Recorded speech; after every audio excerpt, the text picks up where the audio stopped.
good morning, and thank you so much for joining us on After GMS, something we like to do every Monday through Friday on Facebook Live. We appreciate you joining in our conversations. Just chat with us throughout the show. I'm going to call it a show, and we'll, read them and get back to you and have great conversations. I'm Tracy McCain here in the studio.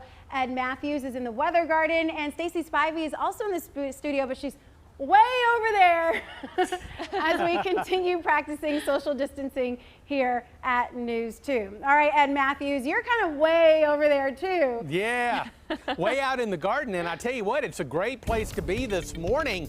It's a beautiful, beautiful Monday morning in the Piedmont. Nothing but sunshine and blue sky right now. A few clouds will mix in as we head through the afternoon, but the rain prospects are really low.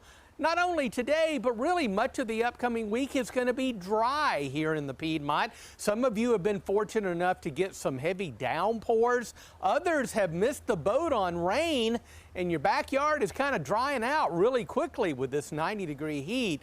But again, the prospects for rain, at least through Thursday, very low. We'll bump it up just a little bit maybe on Friday, and then we're back to only isolated storms and hot weather for the weekend. 90 today, low 90s for the rest of the week, and by Thursday and Friday, some areas may actually heat up into the mid-90s. Drink plenty of water and stay cool.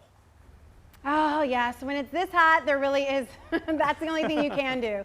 Yeah. Stay cool and drink water. All right, Ed, we're going to jump right into our first conversation today. Of course, we're waiting to hear if the state will move into phase 3 this Friday, July 17th. That's the day the extended phase 2 is set to expire. And I say extended because it's been extended a few times since the original plan in place, right? So we're keeping an eye on the number of cases, and we want to know what you think. Stacy, you asked, which phase is best for North Carolina, phase 1, 2, or is it phase 3? Yeah, most people who weighed in during the Good Morning show say that we should go back to phase 1, actually.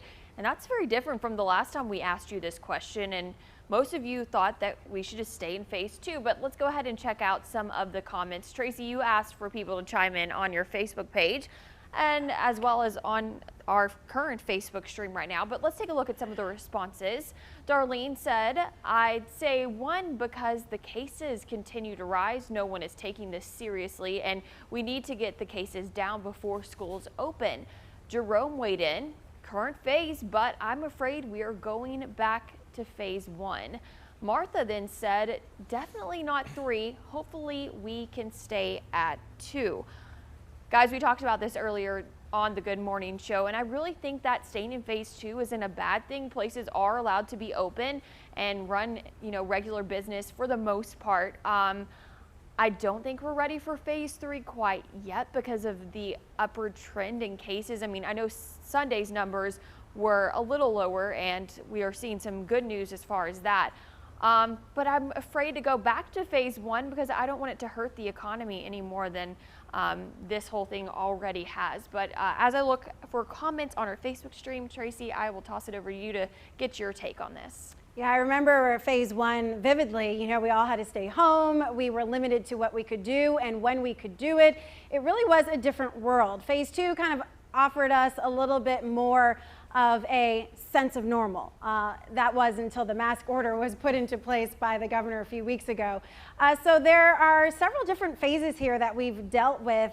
Gyms still not being able to open, bars still not being able to open. So there are still a lot of different, parts of this phase 2 that in phase 3 would, be completely open. For me, I think I'm still like my family is comfortable doing what we're doing, which is staying at home for the most part, doing a few things here and there, but definitely sticking to outdoor nature trails and, it's fun things at home instead of heading to the movies, which are still closed, going bowling, which actually is open right now. So yeah, we're just kind of taking it easy. But Ed Matthews, not everybody agrees on my level here. Some people are ready to jump full steam ahead. Yeah, we all have an opinion. Well, ideally, I'd love to go to 3. Not so sure about backtracking to phase 1. I agree with Stacy in saying I think we're A-OK right in the middle of phase 2. I don't think we're going to move to phase 3 on Friday unless we see a crash in those new cases. And right now, I don't think that's going to happen. But I think phase 2 is a good middle ground. But having said that, don't forget social distancing and wearing your mask. I know you're getting tired of it. Even I'm getting tired of hearing it, right? But that's what we've got to do. We've got to be safe. And someday, hopefully, these numbers will really start to come down. Yeah, we can only hope so. A lot of people actually weighing in on this right now on our Facebook stream. I'm surprised to see how everyone is really, they have different responses. I mean, it's not just one side or the other. Everyone's kind of weighing in differently. Elaine says phase 1 or we will not get through it. Judy says cancel all phases. Sounds like she's ready for everything to reopen. Jason says he feels like we will stay in phase 3, or excuse me, for phase 2 for 3 more weeks. Let's see. Wanda says stay in phase 2. Alicia said definitely not ready for phase 3. Jessica says just open it. He keeps opening stuff a little at a time, so just open it back up. Let's see. There's so many comments. I'm just trying to read through all of them. Belinda says phase 3 needs to start. Just take precautions. And you can just keep weighing in. Let us know what you think. I know a lot of people have opinions on this. Candace actually just said, I couldn't deal with going back to phase 1. I have to agree, even though it may be the best case scenario for whatever is to come in our state. And I know we have to just trust our leaders that they're going to be making the best decisions. But going back to phase 1 would be really difficult. I really hope that businesses do not have to, go back to shutting down, or I'm thinking about salons. They had to shut down during phase 1. I really hope that they continue to stay open. But I know a lot of people too are ready for bars and gyms to open back up. They're still closed. So I really don't know. I'm not an expert in all this, so that's why I'm going to leave it to the leaders to decide. It'll be very interesting to find out what happens. Well, Stacey, the governor is not doing any public meetings today, so we know it's not going to happen today. But lately, he's been doing these announcements on Wednesday, so that's I'm eyeing that day as, the day that he will announce plans for not only schools, but for phase 3. So I don't think he's going to do both on different days. I think he's going to just kind of nail it out all in one place. But I do think that he has some enormous pressure on him. The unemployment rate skyrocketed, right? When everything closed down during phase 1. I don't think that our unemployment system can handle another wave of unemployment numbers like that. And they're still having trouble processing all the claims from back in March. So if they're going to do that, which I don't even know is an option at this point, but if they would, they need to make sure that DES system is working like clockwork, because otherwise everyone is going to be back in a situation where they're not even bringing any income into the household. So something to think about, if the governor's watching, which he probably isn't. He's probably like, I'm tired of Tracy and her thoughts. That DES system, I remember when the unemployment numbers spiked, we got calls nonstop from people who were having trouble filing. We still do. So that was one thing that I really felt like needed to be in place before anything like that would happen again. And all right, that's all I'm going to say. Yeah, well, and the reason why we even bring up this possibility of phase 1 is look at what Atlanta just did.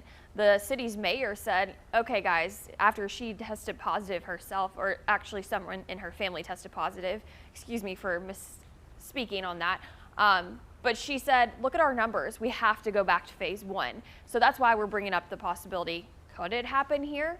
I don't know. We'll see. Yeah, the governor hasn't stated that at all, but it's one of those mysterious questions. What could happen? We'll see.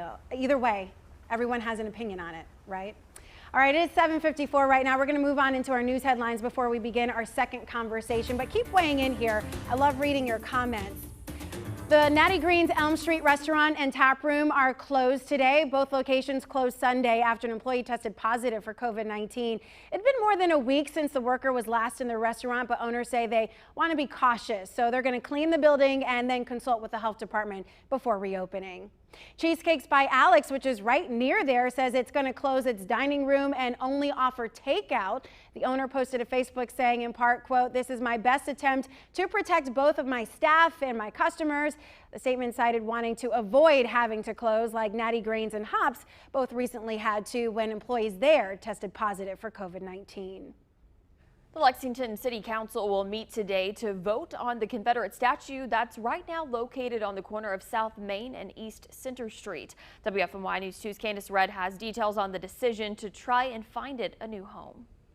This Confederate monument has been in Lexington for 115 years, and we know that the statue stood in the center of a traffic circle before being placed at the corner of South Main and East Center Street. Well, a Confederate soldier is standing in full uniform on top of the column. He's wearing a hat and holding a rifle in both hands. A Confederate flag is carved into the column of the base. The flag is below the letters CSA for the Confederate States of America. Well, the monument comes with an inscription dedicated to the soldiers lost in the American Civil War from 1861 to 1865. The Robert E. Lee chapter of the Daughters of the Confederacy erected the statue on September 14th, 1905. Well, fast forward to today, the Lexington City Council will meet at 6 p.m. to vote on a resolution to relocate the Confederate monument. The action comes amid civil unrest and the removal of other Confederate statues throughout the Deep South. Well, Lexington Mayor Newell Clark says he wants the statue to be relocated to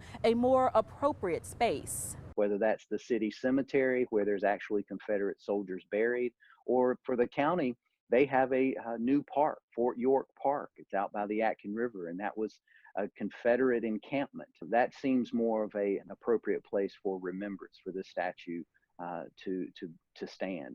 If approved, council members will send the resolution to the Davidson County Commissioners for further action. Well, since the monument is on county property, the city cannot act without county commissioners. Where protesters for and against the removal of the statue made their voices heard at the square earlier this month. Well, some people say the statue represents heritage, while others say hate.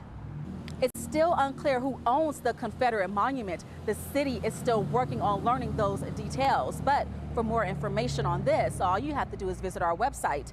That's WFMYnews2.com. Well, the Washington Redskins are expected to announce today plans to change the team's name. It comes about 10 days after owner Dan Snyder said the team would hold discussions and evaluate a name change. Several big name sponsors have put pressure on the team to make a change as social justice reform sweeps the nation. We'll, of course, keep you updated. In other sports news, the Golf Channel reports the PGA will announce today that tour stops through September will be played without fans. That would include the Wyndham Championship, set to get underway August 13th. The PGA Tour has been played without fans since June. Last month, Wyndham Tournament Director Mark Brazel said plans were being made to include spectators, but there was also a plan in place for a Wyndham without fans. All right, let's take a break from the news and we'll talk about something fun as we start your Monday. Stacy, this one's going to make everyone hungry. Oh yeah, my mouth is already watering thinking about waffles because that is what I had for dinner last night. We did breakfast for dinner.